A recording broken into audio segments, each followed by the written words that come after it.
Hello everyone. Today, as we have learned about Mongo's and the MERN stack yesterday, so today we'll be going ahead with the next few topics, and this is the day 5. We have our mentor for the day, Mr. Azharuddin, who is a full stack MERN developer, a freelancer, and a podcaster. So we'll hand over to Sir, and we'll look forward to some more exhilarating journey towards it. Over to you, Sir. Well, thank you so much. Uh, Perfect.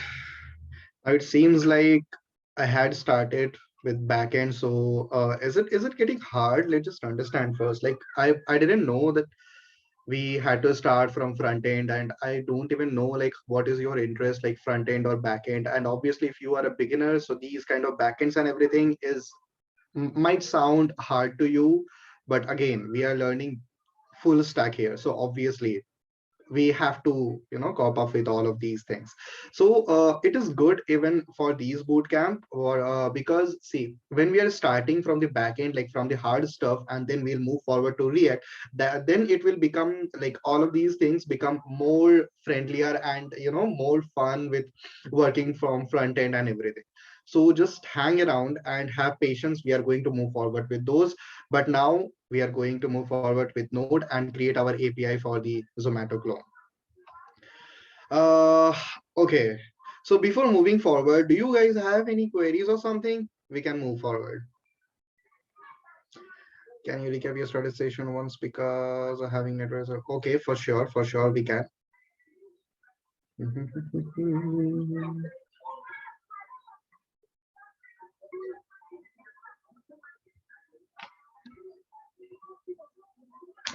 Perfect. Let me share my screen and move forward with this.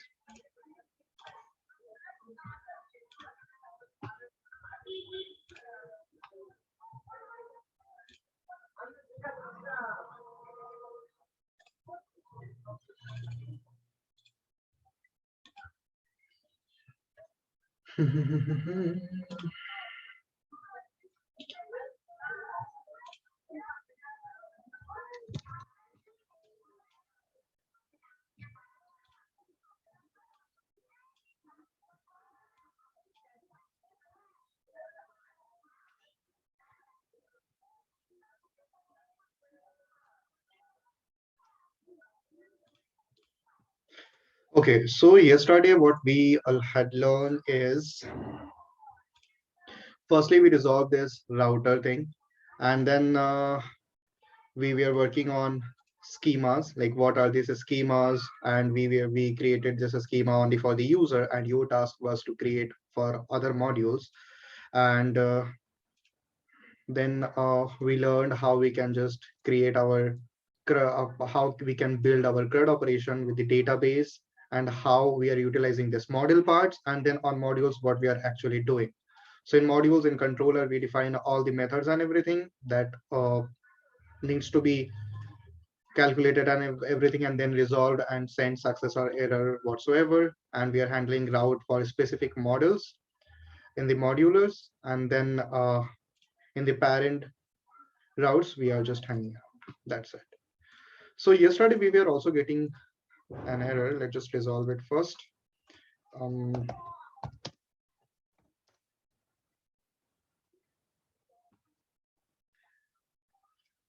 okay, perfect. So yesterday what we were doing,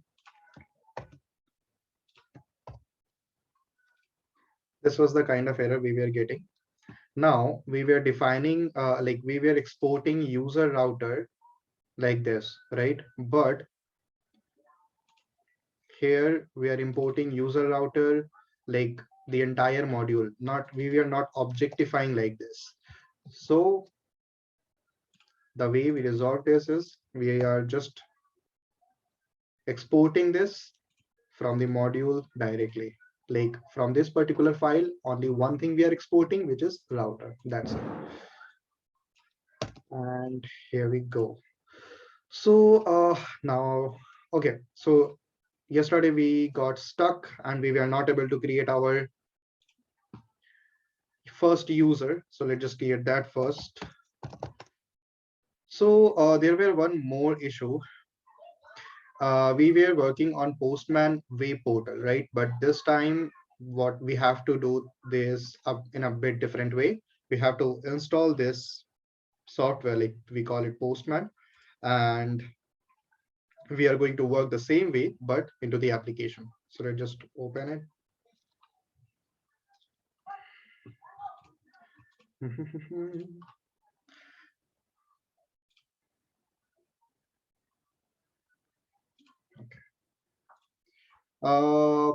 Perfect. Now schemas. So I thought of creating all those schema in advance, but then I thought, no, we can do it even in the class, but of course quickly, because we know how to create schemas everything, so we are going to make it. And today what we are going to learn is something like middlewares, and we are going to validate what we are getting from a request.body. Like suppose when we are sending suppose whenever we are going to log in any web page or somewhere, if we are not sending the mail, then it throws an error that this is not mail. Or suppose if this particular field is required, then we get an error that this is required, and so on, right? So the same way we'll be implementing here. Like obviously we had implement like this required field in the database schema, but again, this is not what we are going to use in the user level, of course. So there should be sort of a middleware. Of course, we are going to discuss more on this. Okay, so our this is ready, and let's just turn our bootcamp. And here is our first user, right? So yesterday we were not only sending users, so Jagreet only told to add this role, and again we'll predefine what are roles and so on. But for now, let's just create our first user. Now database is connected, everything is fine. Let me also open our database, as we had learned yesterday, to use MongoDB Compass to use local database and see what data are there in the database and so on. So in databases, basically in the cloud, all those data will be saved for sure. But just to see what are those data, and like the data we are saving, all of these are saved there or not. So we use this kind of softwares, but MongoDB provides their own. So we are using this here, MongoDB Compass. There is no user anyway. Okay, so there is no user in the user collection. And suppose, let me also make it a bit more clear. Suppose there is no database, right? Like a Zomato clone is not there anymore. Now, if some of you have already worked with SQL, so in SQL, we had to predefine all those tables and everything and what are those data, right? But in MongoDB or NoSQL, we don't need to define it. Like suppose whenever we submit our first user with the schema and module on hand, then it creates that particular database. Like suppose we already had defined here in index, this Zomato clone is the database name. So the Zomato clone DB name would be a DB would be already created, and in that DB, that user model like user collection would be created, and the first user would be saved automatically, right? So let's just do it right away. Let's send it, and we got our first user. And here is a couple of things we are going to discuss, but again, let's just see that we have saved our data. We have successfully saved our data or not. So here is Zomato clone. Let's go user, and boom, now here our data is just right away. Now in MongoDB, like whenever we are saving any data in any collection, so MongoDB provides this ID underscore ID. This is basically the object ID, as in the Mongo unique ID. Like suppose there are multiple users in that collection, right? But how would we define that these particular users are different from each other? So MongoDB provides this particular underscore ID just to segregate and make it more unique. So this is that. And then this version is basically like how many times you're modifying this and so on and so on. So again, there are one more thing we can define here. Like suppose in a schema. So in a schema, this is the first parameter, right? Where we are defining this object and everything. And in the second parameter, we can define something like timestamp should be true. And let's see how it works. So now next time if we are going to create our user, so firstly it will throw an error, and I guess some of you know why, like unable to save user and why this error. So let's just check out our log, and it says solution. Oh, this says unhandled, but it's fine. Why it is not going to save is because we are expecting the email ID and phone number to be unique, right? But it is not unique because we already have a user. So let's just delete the user and let's create again. So here is another user.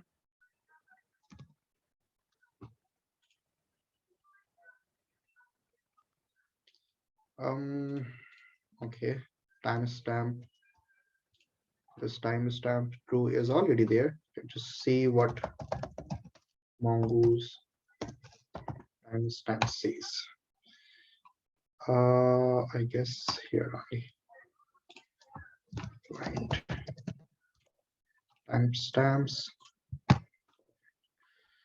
Okay, so here we are going to define this schema. The first object is going to be the schema object, and in second one, this timestamps. Okay, timestamps this is, and I forgot. This should be plural, not singular. Okay, let's do this again. So again, the documentation is your lifesaver, and it always will be. So the moment we added timestamp on the second parameter in schema, so these is what we got, like created at and updated at. So like whenever we will be using certain collection or the documents, then we need to understand, like suppose so in some of the ways we need it, right? Like when the user was created, and whenever this any user or for anything, if this particular user is going to be updated for any properties, then this updated at parameter updated at timestamp also would be there. So these it takes by default, and this is a good thing. We are going to need it.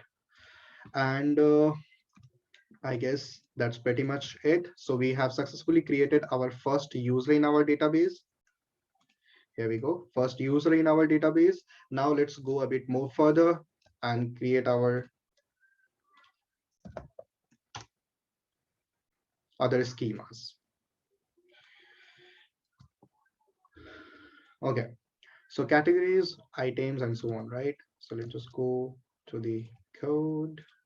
Categories. In categories, create a file which should be named as schema, and here const mongoose require mongoose category schema is new. So last time we used it in a way. If I show you in user, we used it like we destructured the schema and then we used it. But here we are using mongoose.schema. So just to understand, there are different way we can use this. So first is the name, right? Category is name, items, restaurant, image. Perfect. So here this should be, let's just keep it like string name or images, which should be an array strings, as we already have learned yesterday. And items. So this items would be basically multiple items that belong to this category, and this item would be string. But for now, we are keeping it as a string. But again, we are going to learn the reference and link between two different collections. Like this is the category, and there would be item, right? So how we can link? Suppose we are retrieving the item, but in item this category would not be mentioned, but the category ID would be only there, right? Then how we can get this category itself while retrieving the item already? So while that we'll be using this, and then the restaurant ID, I guess. Yes, the restaurant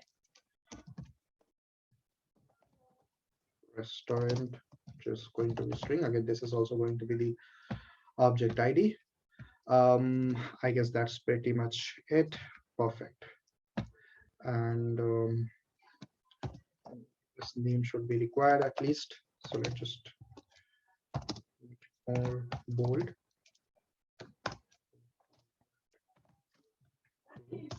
Perfect. Now module dot exports this mongoose. This is how we create the model, and we want to name it as a category, and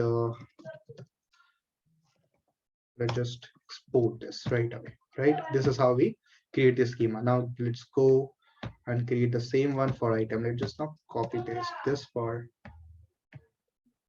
items.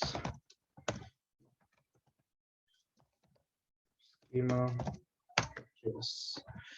Now here, this we'll call it item, and this category we'll call it item. Okay, so here there is a bit more understanding like how we can use this VS Code in a more productive way. Is like suppose there we want to edit this item, right?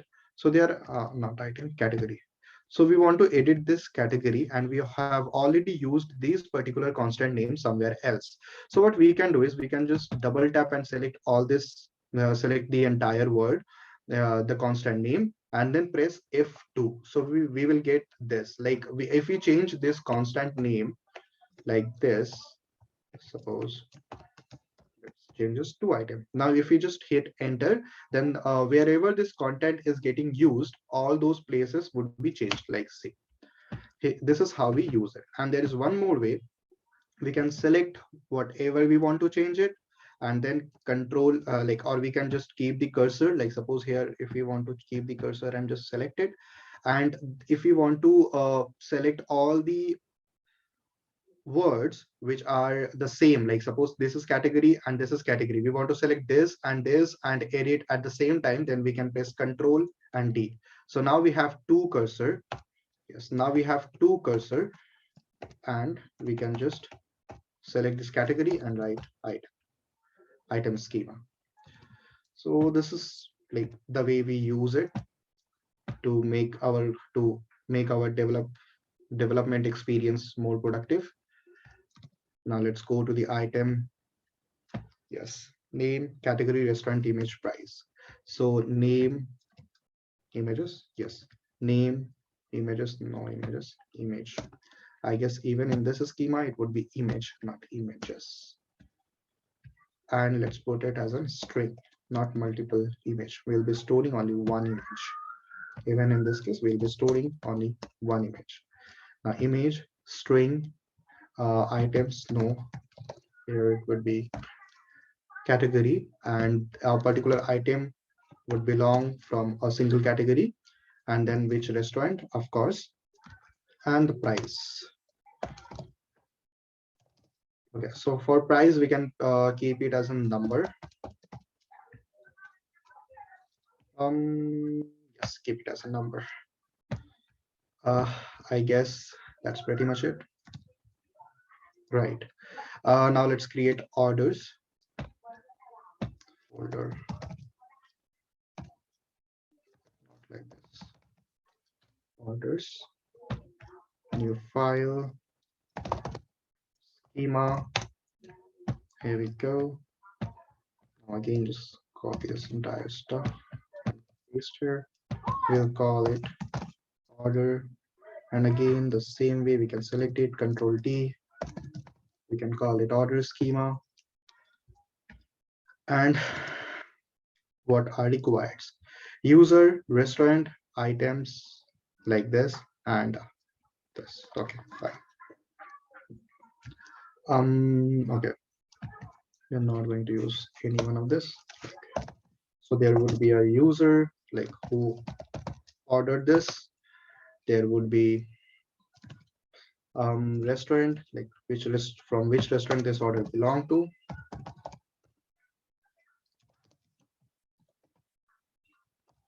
And there would be items, like how many items this order has.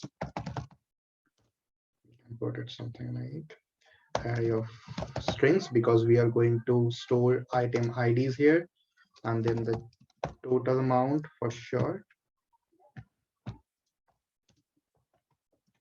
as a number.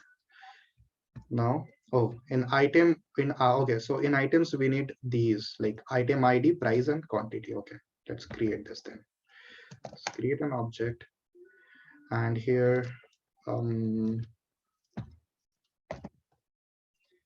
item ID is going to be the string, and quantity is going to be the number, and the price. We can hold the price here because when we'll be calculating total for this item, then we don't need to retrieve the item every time. I guess that's it.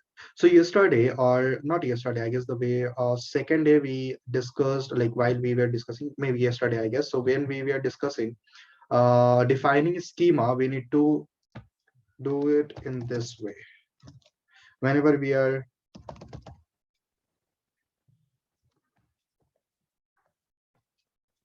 yes. So whenever we are storing any object, then that object will store in a particular schema. So that object should be the string one. Perfect. Now, or we have orders.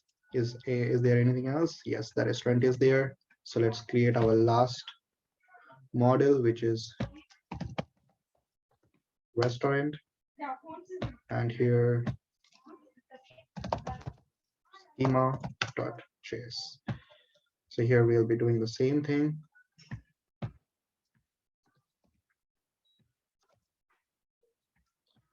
Perfect.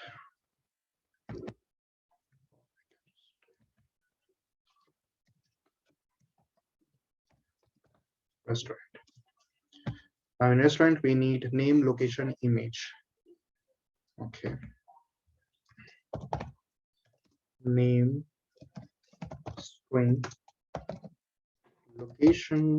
Let's put it string for now because we are not implementing any algorithm or something.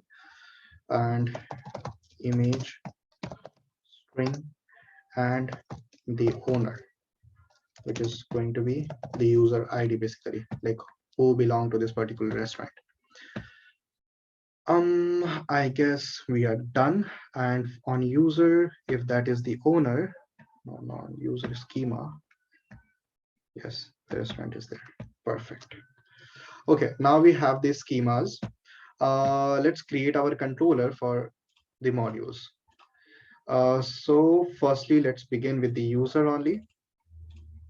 So for user, what is the very first thing we should implement? I guess sign up and login, and then we can move forward to placing like adding categories and admin page and everything. What was the error yesterday? Error solution, we did not require validation. Should not we add required validation? Of course, we should require add validations. In orders schema, we should use array of items objects instead of single objects in order schemas. Okay, Jagreet is suggesting in orders we should be using. Yes, right. So in items, yes, this was supposed to be the array only, but I converted this to an object. But it's fine. We can just remove it. Wait, let me just yes. So these object would be the single item, but there would be array of these object. Like this object would be the single item, but there should be multiple items that would be in the order. Thanks, Jagreet. Okay, so now let's just create our first sign up page. Now we can just create it. Sign up, and we also need to change somewhere like in the router. Yes, so we can also call this controller because we are going to use multiple controller and sign up, right? And yes, the validation, of course, we are going to come with a validation part today only after middlewares. So let's just create our sign up. Now again, so in sign up, what are the flows? let's just understand the theory first. So suppose now in sign up, we are expecting the user who is trying to sign up does not exist, right? I just comment this even here. So the very first thing is the user should not exist. Check if user exist. So firstly, we will check that the person who is trying to sign up should not exist in our database already. Now, if he exists, then we'll just throw error that the user exists or something. And next, now the user is passing something like phone number and password, right?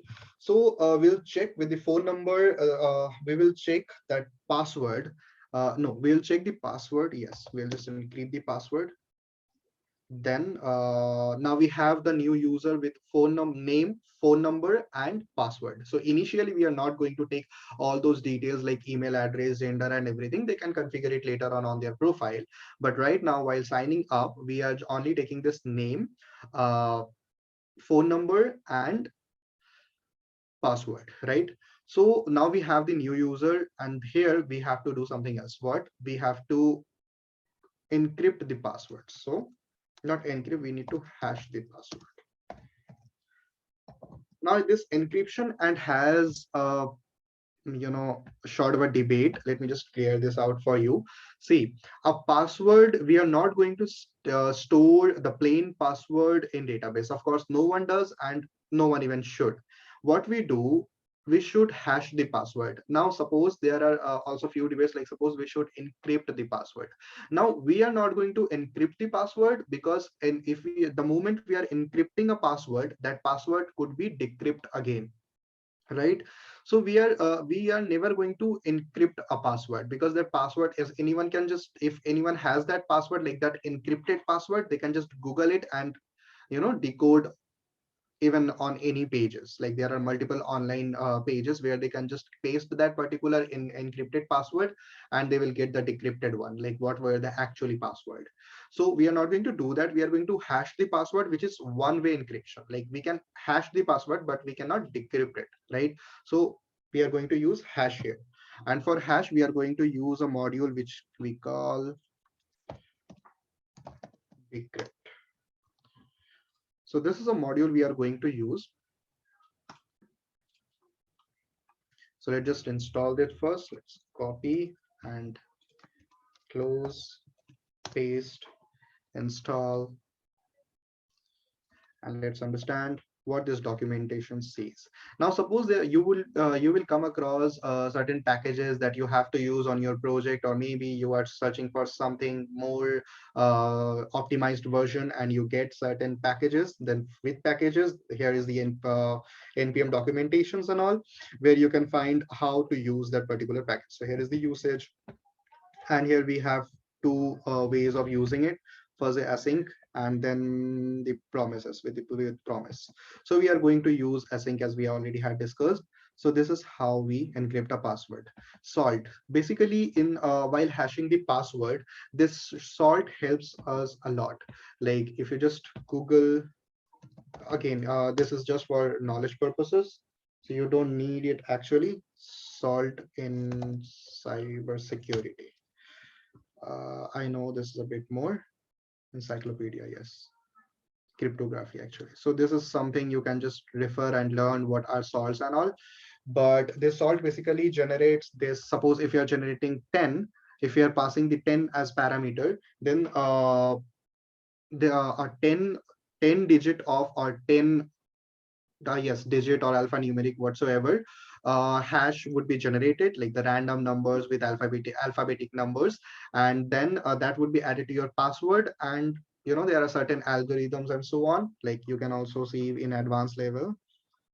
They use multiple hashing. Okay, not in this documentation anyway. So there are certain algorithms to hash this password with a plain password and so on. So this is the plain password, and what they are saying is simply use this package and generate salt with the salt rounds, like suppose 10. And then the moment you get the salt, just pass this salt with the plain password. And again, this is more lines of code. We can just write it in a single line. So let's do it. Okay, now we have install. Oh, no, not again. Okay, now I just import it. Const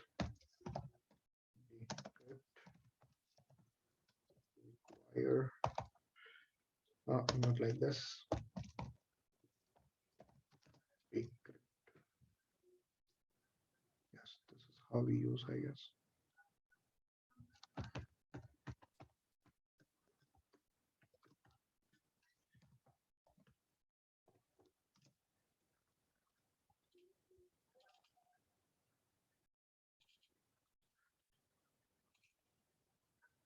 Man.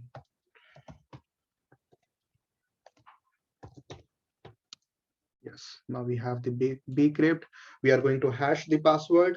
Now, after hashing the password, we are going to save to database. That's all we are going to do, right? So let's just do it.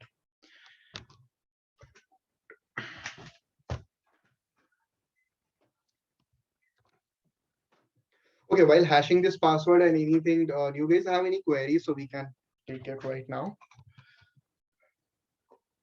I try to make it simple to make you understand. It is not meant to be decrypt and can't be yet. Yes, hash is one way. Encryption to the same way, can't hash decrypt online. To the same, so can't hash. No, hash cannot be decrypt online, of course. It cannot be. That's why we use salt with it. Okay, so the very first thing is to check if the user exists or not. So again, so the way we are going to check that the particular user exists or not, we are going to check with the database, right? And where do we use our database transactions like the CRUD operation and everything in the model user index, right? So let's just cut all this. Create is okay. And now exports dot get by phone, because the moment we are going to check the user exists or not, we would have how we can check, like suppose a user is requesting with their name, phone number and password, and we kept the phone number unique for every single user. So we are going to check with the phone number that with these phone number, does any user exist or not. So we request you to check the chat once.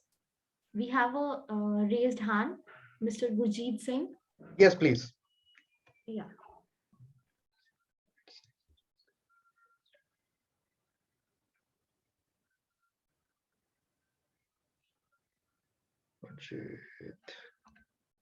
I cannot see Singh's message anyway. Singh, can you write it down?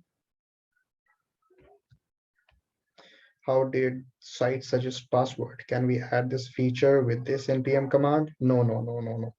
Suggesting password from a website like how Google does is a different thing. You don't need this package to do that. You can suggest any just random numbers, you can make any random alphanumeric number and you can suggest there. Okay, who raised hand? I cannot see. It's named as Gurjeet Singh. Okay, Gurjeet Singh, can you write it down? Cannot see.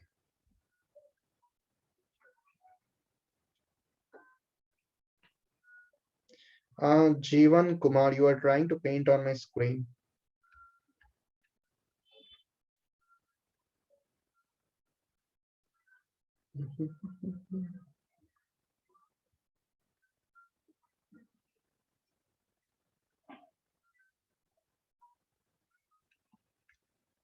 No, I cannot see his message still. Okay, I think we should move Yeah, forward. I think we can go further. Yeah. Okay. If he has any query, he can you can drop us a mail at gfg.lpu@gmail.com. All your Yes, queries will be handled. course. And if you have any queries, you can just write it right now on the why we are conducting this session live, because so that we can, solve this problem, we can clear your queries just right away. Like we are writing the code, and the moment we get the queries, just ask the mentor what's going on with this code, what's going on with these code. And this is why we are conducting this live. So you can learn on the go, right? And just you can ask here, you can ask on Telegram, just drop a text, that's it. Okay, so now we are going to check that with this particular phone, does our user exist or not. So the way we use it is find one. Okay, so there, while finding, there are two methods that Mongoose or MongoDB has: find and find one. So if we are conducting, like suppose find, then find returns all the users. Like find is expecting find is expecting that we are going to fetch multiple users. So find returns array of multiple users, and find one returns the object of the single user if it exists. But here we need only one user that belongs to that particular phone. So we are trying to fetch with find one only. And the way we are going to fetch this, like the query, now we are going to write the query like phone or this, that's it. So find one, and with these simple query, these are so simple query. Like suppose if you see the schema, so in schema, this is the phone, right? And phone is the type of number. So here we are sending query find user in the user model, find one, an object. In that object we pass the query like phone number with these particular phone number which we are getting in the parameter, right? So this is a simple query, and as you know, we are writing this on JavaScript, so we can just pass this right away. So this is the same thing as writing phone colon phone, the same thing. This is an object of phone colon phone. Okay, so get by phone. Now let's just use this here. Const user exist await user dot this, and from where we are getting request dot body dot phone, right? So we are getting the phone from the body, and then we are sending that body in the parameter of that function. Perfect. Now let's just if user exist, then just return our response, or maybe we can just send it right away. Return response dot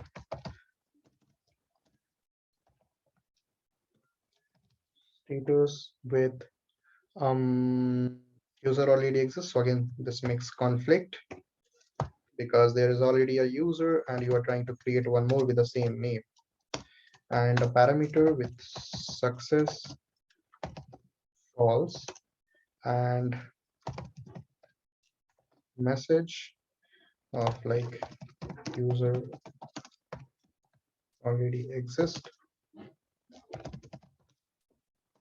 please try login, right? So if the user exists, we are simply responding with success false, and with a message user already exists, please try login.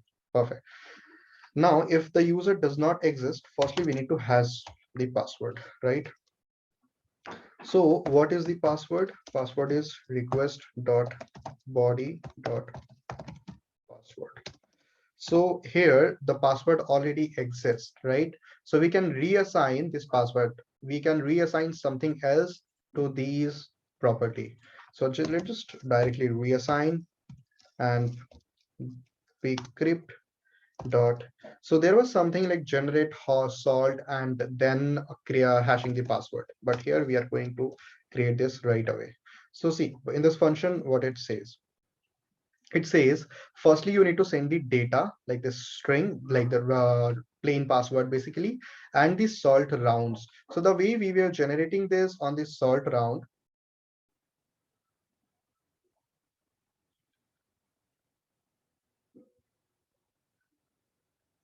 generate password npm will help to use this.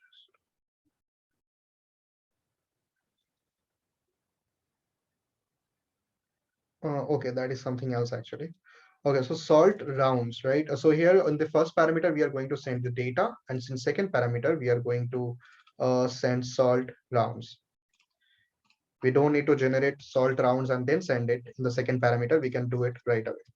So just send the raw password dot password, and second parameter, suppose we can go with 10 rounds of salts.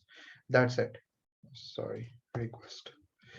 So we are having the raw password, and then we are generating the we are creating a sort of hash with that password, and then we are saving it, right? And again, by logging in, we will compare the regular password, and we will again check that hash, of course.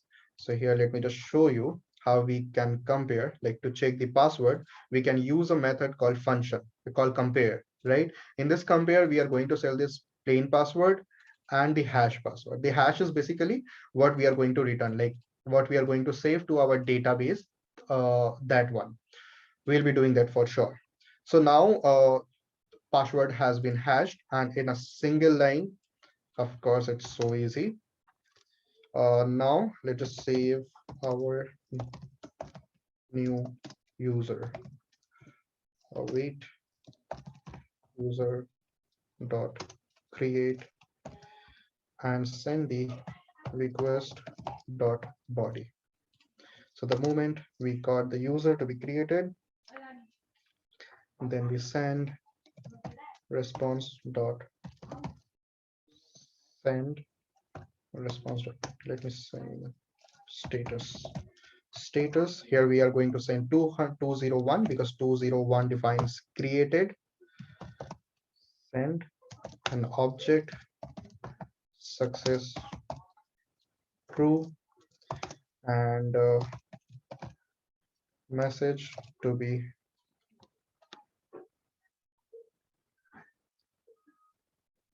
okay, wait, message to be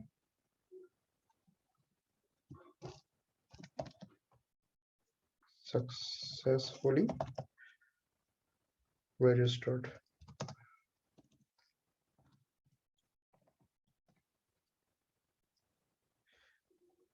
Now successfully registered,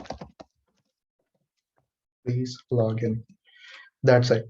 Now in these method, we have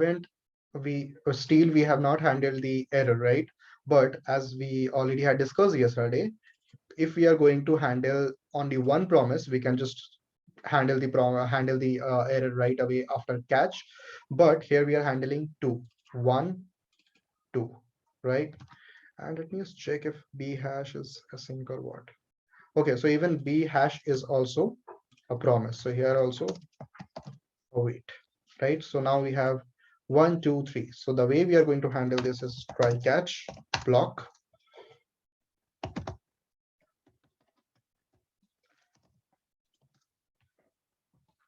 error, and send the response. If we get any error, just send the response with status something goes wrong with 401, and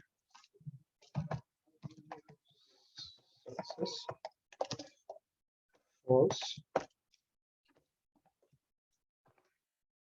and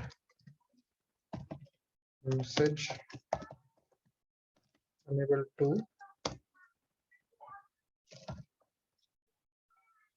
sign up.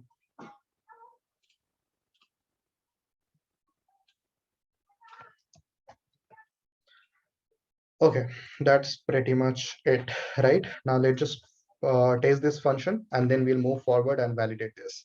But before this, let's just any queries? It seems like there are many. So here, get by phone as function or variable. If yes, then set the system, and we're supposed to make post here. Okay. So query from Utkarsh. So here we get by phone is a function or a variable. Get by phone. Oh, this is a method. This is a function, of course, which we are importing from user index from models.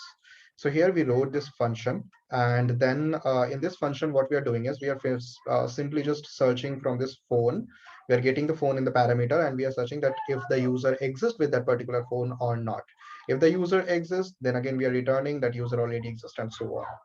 And then you asked if yes, then is it pre-existing? Yes, it does in the user service. But the way we are importing is this. Like suppose we can import it as we already had discussed last day. We can import it like or we can import like destructuring this because we are exporting multiple functions from here, exports, and so on. So we can just import this like this with multiple, if we are importing multiple, but here I choose to go with this one. We can use a user, and then we will have all the predefined methods right there. So this is a good way because again we are going to use multiple. So if we like we are going to export multiple methods from there, and we are going to use multiple methods right here. So if you use this, then this would be a bit bulky, like this. So it would be a bit bulky. That's why I had decided to use this, just to make our code more readable and in like optimized. Okay, now let's just move forward and check this method if it's working. Are we able to sign up or not? Again, we are going to use the same body. So let's just delete this user again and go to our Postman. And here we go. Okay, so Postman is very simple. Like suppose you can just launch it and you can click this plus button. Like even if you don't get this, this will be your basic page, and you can just click this and write your URL and what method you want to send and what body you want to send, like body, raw, and JSON, because we are working with JSON here. So it's very simple to use. So create user. Now let's send. See how it happens. Successfully registered. Please log in. Okay, let's see in our database what happened. Okay, fine. So in our database, see now the password is successfully hashed, right? Now we have a user with role user, and these are the data, right? But finally, now we are successfully hashed the password. Now let's go and create login. So const, it's not const, exports login. This is also going to be the async method. We are going to use multiple one, and we are going to define what we are actually going to do, but request and response. Okay. So in login, what happens? Firstly, we check that the user exists or not. And if the user exists, then we successfully let the user log in with a particular token, right? So let's just see. Check if the user exists, then uh, generate access token, we can call it access token, and return. Okay, so this access token has multiple role in API, because right now our API is open, right? Like suppose anyone can fetch our API, anyone can just create something in our API, right? Suppose obviously sign up should be public, sign up should be available for everyone. But in sign up, what they can do, they can just register their self, and these are the parameters, right? But suppose if there are something to create orders, or maybe payment or something, or maybe to get all the users, so all of these things, we cannot keep it all of these API endpoints public. So what we are going to do, we are going to secure our API with a token. Like suppose in next time, if anyone after this sign up and login, we are going to do something like any API we are going to write, those API before moving forward to that API, we are going to check that the user who is trying to fetch this API has a particular token or not. And if the user has that token, does that token validate a valid token or not? So these are the parameters we are going to use. And here the token we are going to use is the standard one, like JWT we can call, which is JSON Web Token. Here we go. So this simply says like JSON web tokens are an open industry level node. This LI, okay. So this allows you to decode, verify, and generate JWT. So what happen is like suppose with that token, like suppose a user. So there is something we can say suppose a profile page, right? So we wrote an endpoint which will retrieve the logged in user data. Like a user is trying to log in, and that user data will be refaced. Now we can just take it right away from the token. That token will be generated based on what payload we'll be sending. Like this, see, this is the payload, like the name and everything. Yes. So this is the token, and this is the token, and these are the parameters. Like the red one is the method, like the algorithm, what we are going to do, what we are going to use here. The middle one is what payload we are going to send. We might send the user ID, the username, and so on, if we need it. And then the third one is the signature. So this would be basically the secret code that we will be sending to JWT token, so that that particular token become very unique to our website only, right? So let's just do it, and let's search JWT NBM.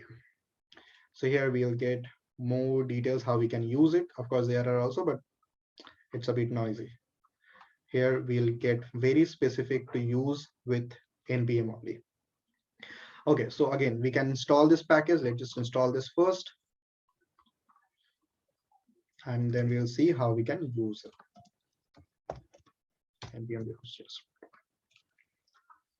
okay. So here is jwt, and to generate the token, what we can do to generate the token, we are going to use something like jwt sign. Sign means we are generating the token, and this is the first parameter where we'll be sending the payload, like what we need to send, suppose the username or the user id and so on. And again, all of these things, you are going to face any software, any api, any and like any website backend you are going to create.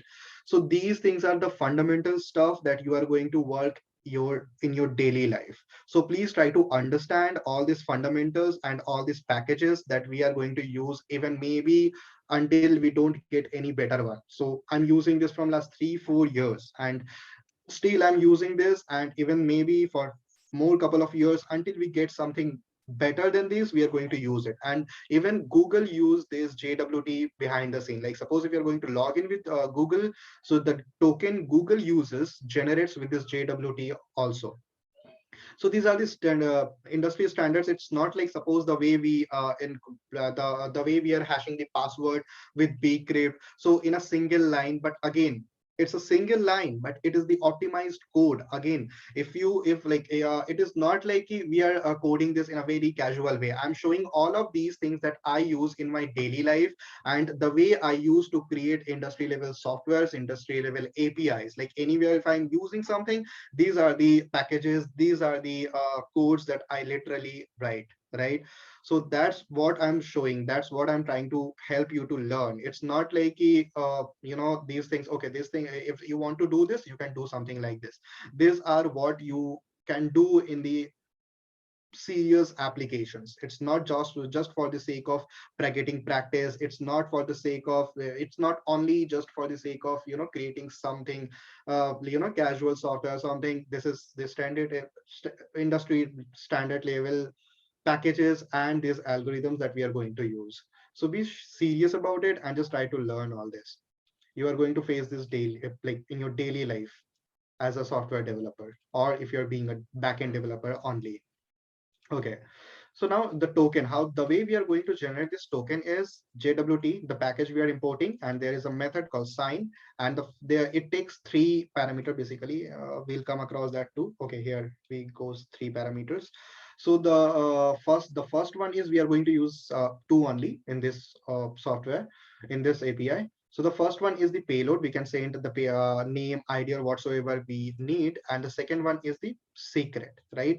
Okay, so now, and the third one is the algorithm, what algorithm you want to use to generate that token, but that is optional. Of course, we are already using this you know the preferred strongest one. Perfect. Now let's just use this. So now, or package has, oh, not again, package has installed. Now let's just import that package. We can call it JWT require JSON.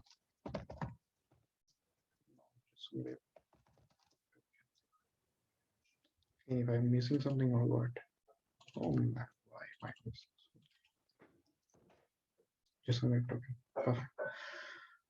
Okay, so now firstly we'll check if the user exists or not, and we'll get that user and then generate access token and return it, right? So how do we get that user? Again, we have the phone number to get that user. Now the user is trying to log in with their phone number and password. Yes, again. So the third point is we'll also check the password. I forgot that. How can I forget this?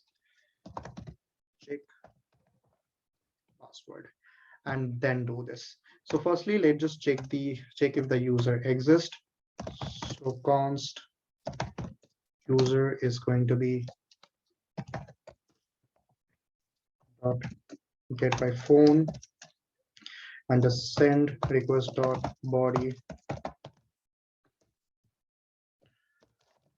phone. Now if the user does not exist, then again we'll send the same thing. Let's not waste our time and write the same code we already had here.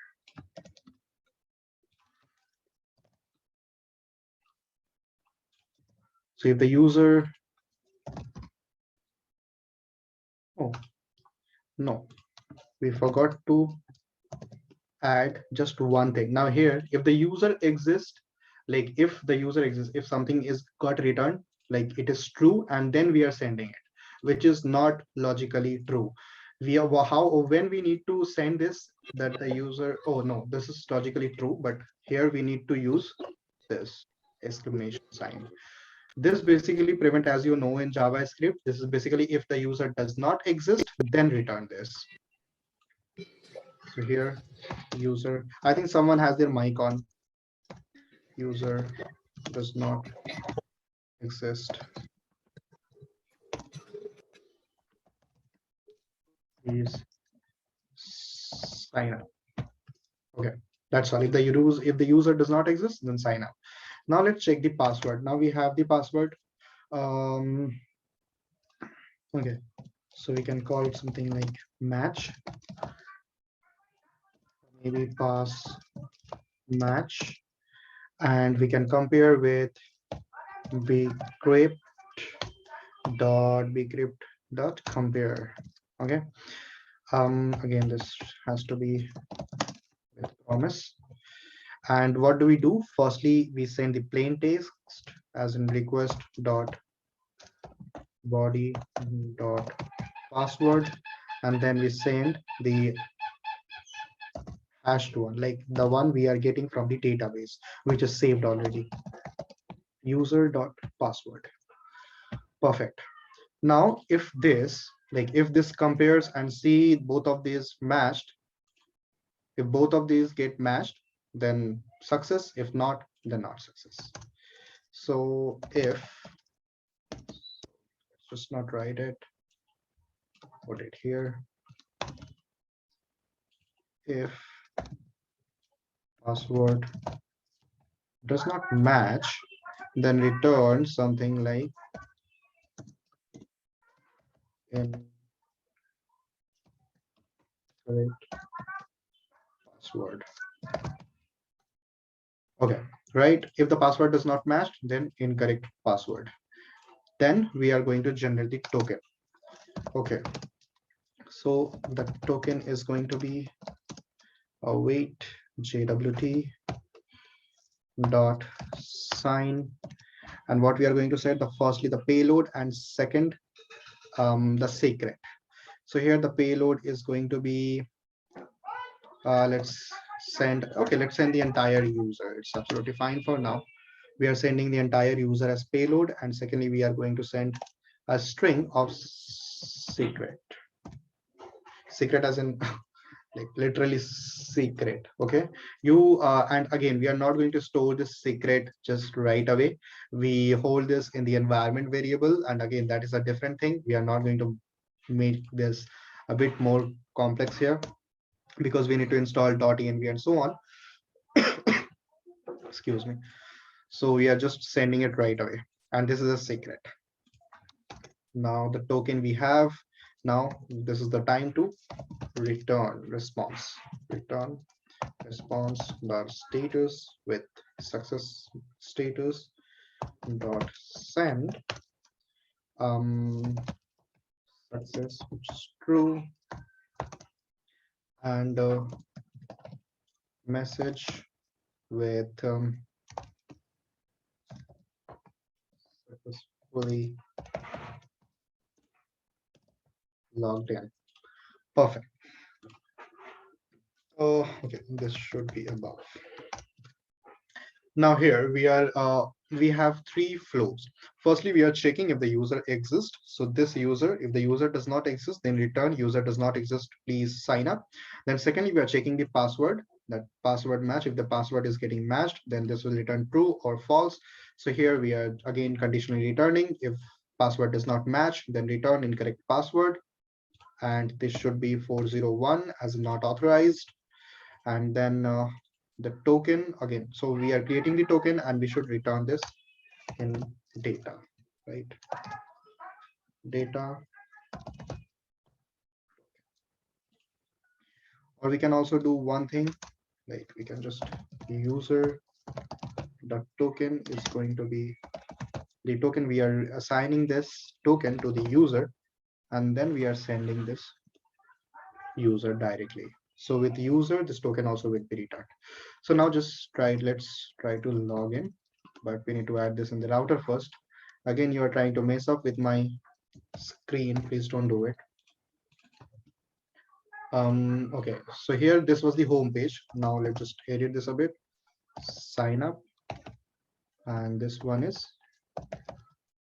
login, right? Perfect. Now in Postman, let's go. So this was supposed to be the sign up. Again, we are going to modify, or not all this data we are going to take anyway. And let's create another one. Add request. It should be like login, and this one should be sign up. So in this login, we are going to send the same thing, but login. And again, this also should be the post one. And in body, we are going to send JSON file, JSON, and tool stuff. Firstly, the phone, which is going to be 1, 2, 3, 4, 5, 6, I guess. Let's create this one. Yes. So this, and secondly, the password, which is going to be this. Okay, perfect. Now let's just try to log in. I think something went wrong. Unexpected payload in plain text. Okay, I just cancel this and handle the error.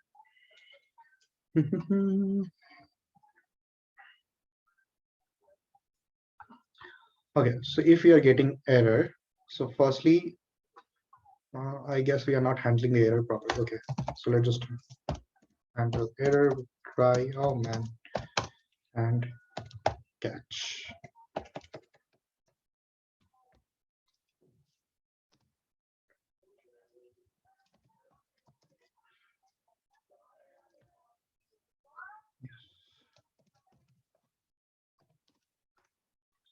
And while error, what do? We just send a false response like this. And we send something like unable to log in and 409. And let's also log this error object. Okay, so now we got an error, right? But the request was not ending because The moment we get any error, we were not actually returning anything. So we have to handle error at the very first. So now we are handling the error and now we can send and now unable to log in. At least we are getting something. The front end guy should not be depressed on this.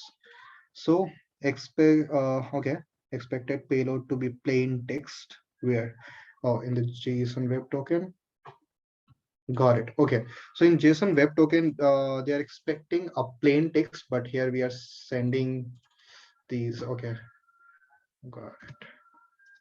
But if you go to the documentation, this is not a plain text. This is an object, right? And they can also take the object. Like suppose, let me show you. If we do something like this, so we are getting this user. Now we are objectifying this, and now we are sending. Let's see how it works. Perfect.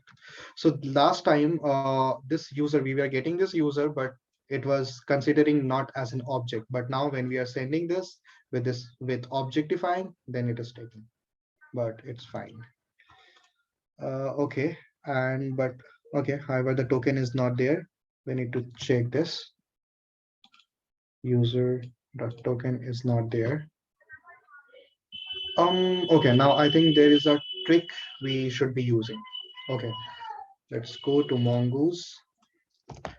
So if you're going to work with MongoDB or Mongoose query, so you are going to handle this. Why? Because suppose if you are expecting, suppose you are fetching for a certain user, as in find one. Let's see, find one. So in find one, you are asking for something, a certain user, right? So it should return the object of that user. But what does it return? A query. So query is basically not actually object. It returns a lot of things with that particular object, like the sub data or like the metadata are also there. So we don't need it, right? We don't need the query. What we need is the object.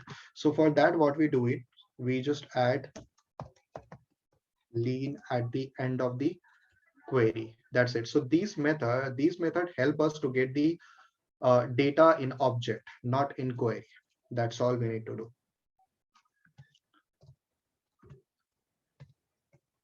Now try to log in, and now we have the token.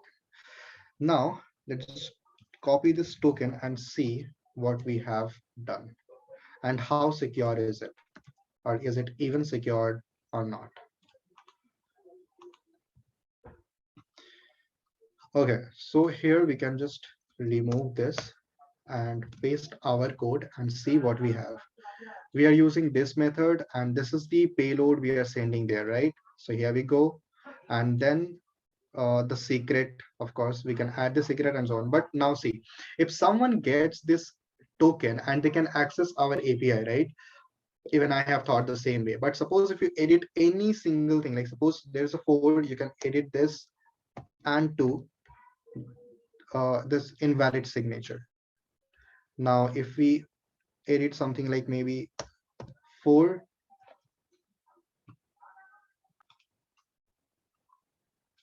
or we should just write. No, where is the validation? Okay, we should be adding our signature. Secret basis coded. Okay, so signature verified. Oh man, what? Let's just going on.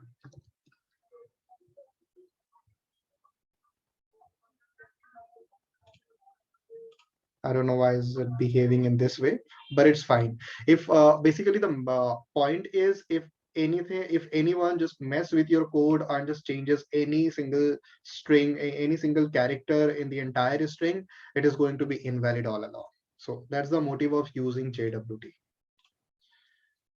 Perfect. Okay. So now we have the token. We are able to generate token, right? Now let's move forward and make it a bit more secure.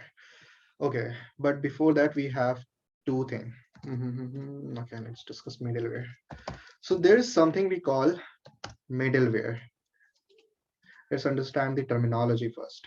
So middleware is basically the filter between what you want to do. Like suppose as in theory, you want to go to watch a cinema, right, a movie. Then you are going to the cinema hall and there are certain filtrations. Like suppose on the gate, there is a guy who will check the ticket first, like do you have the ticket or not. If you have the ticket, then the guy will let you in or the guy will kick you out.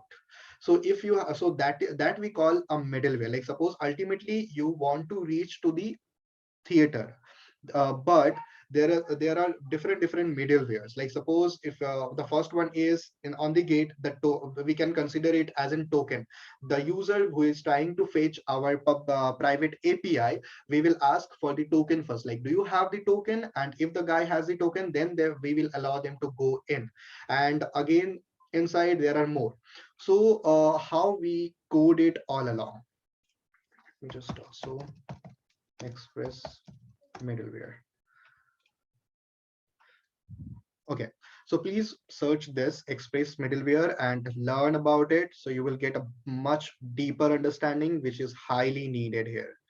Okay, so this is how we create a middleware. Again, this is very simple, right? Like suppose a function, ignore this app.use, consider this function only. So what we were getting, we were till now we were getting request and response, right? Now we have this one new next, right? And what it does, so how it works with is, suppose you are getting the request and response, and whatever you want to work with that function, like whatever you are getting in the request, whatever you are getting in the response, or whatever you want to send as a response, so then you can pass next. Of course, you are sending this response, like in that function, if you're sending this response, then again it will send the response, it won't work, right? This next won't work now. As I've shared, like right now only we got the error and we were stuck. So that was the same moment. If we are not sending response, instead we were sending next. Again, I'm repeating. If we are not sending a response, if we are sending next, so what it does, it goes to the next function that also has request and response, and that function also might has next. Like suppose, let me just make you a bit. Let me give you a brief on coding. Hmm, let me, yes, the router makes sense. Exports dot maybe private route, right? No, not here. Yes, this makes sense. Okay, now we have a route which is something like get route, and where we are getting all user maybe. So this is these are very sensitive data. And then we have something like request response for now, right? So these method has something like console.log. Got it. Go next. Okay, so this is what we are actually doing, right? But see, now here we are not sending any response. Now this is a function, a single function. Now if you just import this as a next, and we use this next here, this, if we use this next, then it will look for the next function after this. Like this is the first parameter and this is the second parameter. Now we can add third parameter, which is also a callback, which has the same parameter as the last one, like this. So console.log final. That's all the middleware defines. Now again, try to understand from here. In any router, we are calling this one a middleware, this one basically. Now we can also, okay, let me convert this to a const middleware and this, and we are going to add this middleware right here. Okay, see, now we have this route. Now, if somebody comes to this route, what they will face first? These particular middleware, right? Now, in this middleware, they will go to these function, this middleware function, and here we are going to do something like suppose maybe the token. Then here we can check something like check token. And if the token does not exist, then we can send the response from here directly. And if you're sending the response from here, then this will not go further, like not to the next function, which is this one, right? Now, if the token does exist, then we will send something like next. Like if the token exists, then we will pass next. So this next will indicate go to the next method. Now it will go to the next method and work what it is actually supposed to. Now we might add one or multiple middlewares. It depends what kind of API we are using and so on. But all the private APIs we'll be using, we would add something like authenticated API, authenticated middleware, which we are just going to create. So now middleware is clear, right? Now let's just add a simple middleware, and then tomorrow we will be working on validating the user input and so on. Now we have module models and routes, right? Let's add one more folder, which we should call middlewares. And in middlewares, let's add index. Looks not index. Let's just, oh no, we should create a file here, a folder, which is suppose like auth. And in this auth, we should add index.js. Okay, now index.js, now we are going to write middleware as in is authenticated,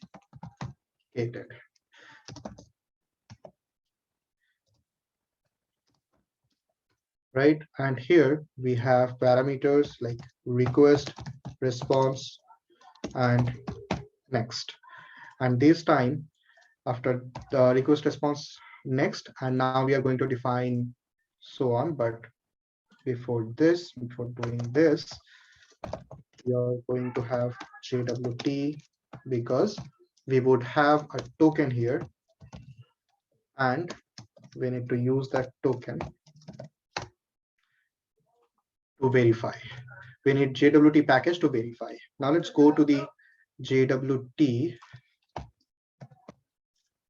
npm, how we can verify. So again, every time whatever I'm trying to do, I'm just referring to the documentation and then we are coding just to make you understand like this is how a beginner should work. Literally, like suppose if you're going to work on anything, no, you are not going to write the code all along every time. You won't know everything every time. So you should just refer to the documentation every time and it is absolutely fine. And then you can come back and see, like suppose you should also prefer documentation every time, because there might certain functionalities be decrypted, right? Deprecated, right? So suppose if we are using something like JWT sign and tomorrow JWT decide not to use sign or maybe generate token method, if they change this name, right? Or if they change something else, then or maybe right now these two parameters are required, maybe they add the third one also required. So then we get stuck, right? And we don't even understand like this is the way we used to use and we are using from last couple of years, but now we are stuck and we don't know. So that's why we should refer to the documentation to be updated what are deprecated terminologies, what things have deprecated and what things have been advanced and so on. Okay, so the sign is there, and now let's just decode this with verify. Okay, so now we can use something like verify, right? And this verify would be we would send the token which we have already, like the front end guy would send the token in the header. Again, we'll discuss more on this. And the second one is going to be the secret we have used earlier, right? So let's just do it. So now here on request.headers, request, again, this token, like suppose every time the person on front end, or like when we'll be building React, we are not going to send this token in the body every time. We are going to send the token on headers, and that is the safest place actually, because not much people are going to play with it. So headers, headers dot, maybe we can call it, let's call it x, no, yes, or we can call it something like token directly, token, right? And this token has the token, so no, const decoded is going to be e dot verify. The first one is going to be the token they are sending, and the second one is going to be the secret. So let's get this secret. Here is our so-called secret. So here we will be getting this decoded version. Oh, it is not needed. Okay. So here we are getting this decoded version, and let's just const. No, let's just check if this decoded has, maybe it doesn't have, then what we'll send? We'll send the response directly. Send 403, because you are not authorized, you don't have the token, or maybe you are like you don't have the valid token or something. Send, that should be status, should be send the object success false, and then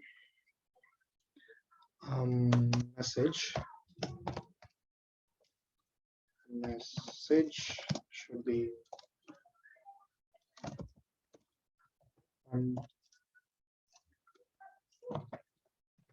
unauthorized. That's all is needed. And again, we are going to handle the error here. If anyhow anything goes wrong, then we are going to send the same error that you are not authorized. I'm sorry. Now, if this decoded is there, like suppose decoded is there and everything goes well, we are going to just send to the next. That's all our middleware is defined for. Request, response, and next. Decoded and next, right? Now let's just check. Suppose we have the token, right? Now let's just create a parameter, maybe here. Okay, let's create here router dot get. Maybe we can go with the regular one. This is the middleware, and this is the parameter response. Here we are going to send only hello, and we need to import this from middleware. So let's just also import this.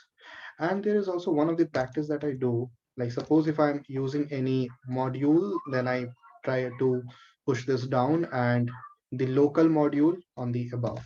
So just to make it more clear and readable, const, there we are importing multiple, I guess.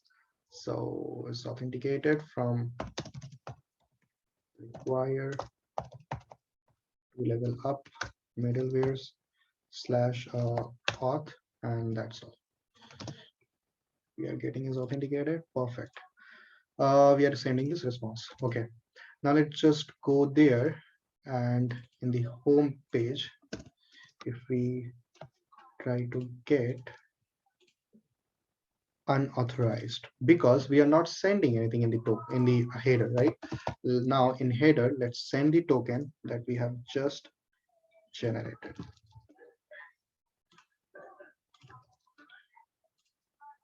Hello, boom, right? We have successfully created our first middleware which will authenticate the user, and that's it. So let's just remove it now. And the don't worry, I know it's getting longer. I am not waiting for any error to make me stop. That's all we are going to create today. This is done. Okay, just one more last thing. Like suppose this decoded one, no, this decoded one would be the user. Like let me just log it for you. This decoded one, and If you just fetch this, oh, we removed it.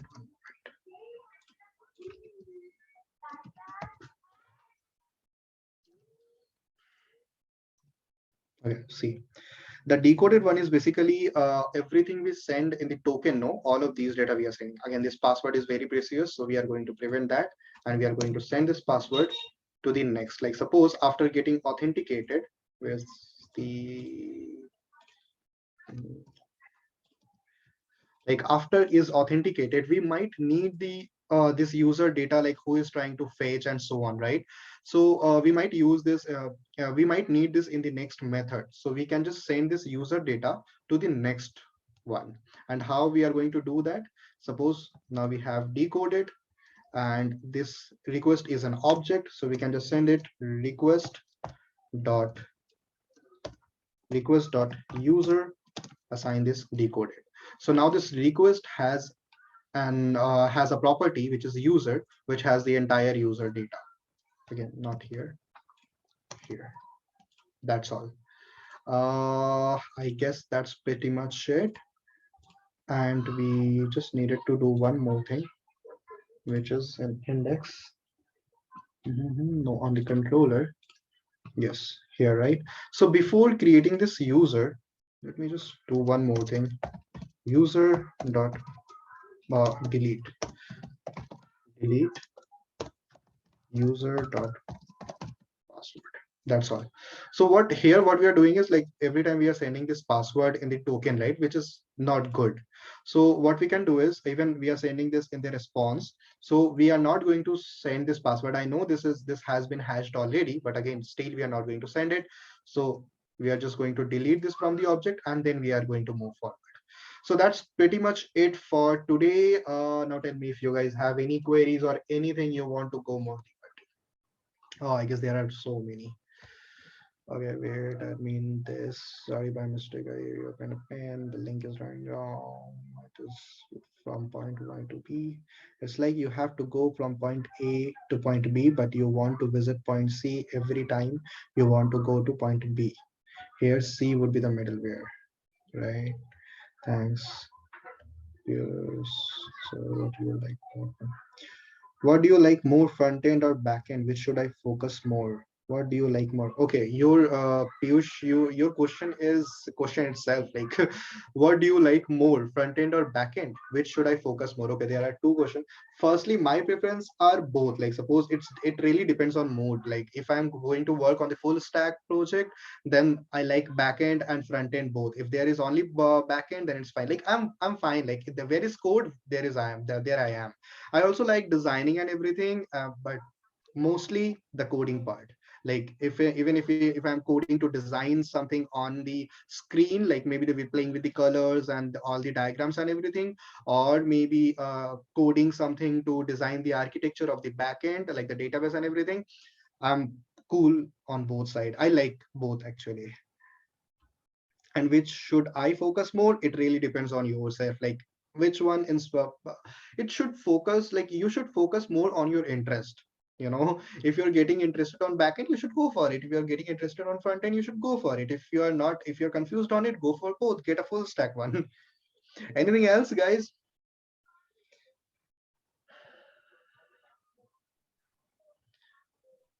Thank you, sir, for giving such valuable insights. And so, with that, I think we already took some of the queries. If we have anything left, anything from your side, sir? No, I think that's it. Just if you have any queries, I'm there on Telegram. So just ping on Telegram and we'll be there. If you're getting any error or anything, we'll be there. And again, I'm just going to push this entire code to the GitHub, and you can just get it as in git clone if you are new. And if you have already cloned it on your local, just throw a command like git pull, and you will get the updated code on your local, and just go for it. Yeah, so I hope we have taken all of your queries, and we thank everyone, and we really appreciate your keen interest that you all have shown us today. I would like to name a few who were like really active in the chat box. We have Piyush, we have Nikita, we have Weber. It was very interactive session, and I think that's all for the day. So you can follow us on Instagram, join our Telegram group, And in case of any queries, you can drop us a mail that is dropped in the chat box. And then for the feedback and the attendance form, we urge you to fill up the attendance as well as the feedback form, because your feedbacks matter to us. This is all from our side. This was the day 5th of 15 days MERN Staff Bootcamp organized by Geeks for Geeks LPU in collaboration with Skillswell. This is your host, Tanvi.